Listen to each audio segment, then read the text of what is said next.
Screen మీద ఓటీటీలో 2 platforms లో పార్లల్ గా ప్రాజెక్ట్స్ చేయటం, 2 చోట్ల సక్సెస్ ను సాధించడం అంటే మామూలు విషయం కాదు. అలాంటి రేర్ ఫీట్ ను అచీవ్ చేశారు దర్శకుడు మహి వి. రాఘవ. ముఖ్యంగా డిజిటల్ లో ఈ డైరెక్టర్ హవా ఫిల్మ్ సర్కిల్స్ లో హాట్ టాపిక్ అవుతోంది.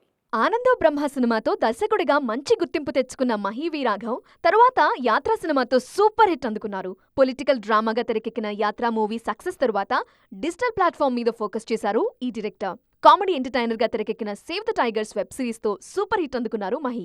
డిజిటల్ రికార్డులు దుమ్ము దులిపేసిన ఈ షో తరువాత పూర్తి కాంట్రాస్ట్ గా బోల్డ్ కాన్సెప్ట్ తో శైతాన్ సీజన్ 1 ని రూపొందించి మరో హిట్ ని తన ఖాతాలో వేసుకున్నారు. రీసెంట్ గా యాత్ర 2 తో సిల్వర్ స్క్రీన్ మీద మరో డీసెంట్ హిట్ అందుకున్న మహి ఓటీటీలోనూ అదే జోరు కంటిన్యూ చేస్తున్నారు. సేవ్ ద టైగర్స్ సీజన్ 2 తో మరో బిగ్ హిట్ సాధించారు. రీసెంట్ గా రిలీజ్ అయిన ఈ షోకు డిజిటల్ ఆడియన్స్ నుండి మంచి రెస్పాన్స్ వస్తోంది. థియేట్రికల్ గా మంచి ఫామ్ లో ఉంటూ ఓటీటీల మీద కూడా ఫోకస్ చేస్తున్న దర్శకులు సౌత్ లో చాలా అరుదు. అందులోనూ డిజిటల్లో హ్యాట్రిక్ సాధించడం అంటే రేర్ రికార్డ్ అంటున్నారు విశ్లేషకులు.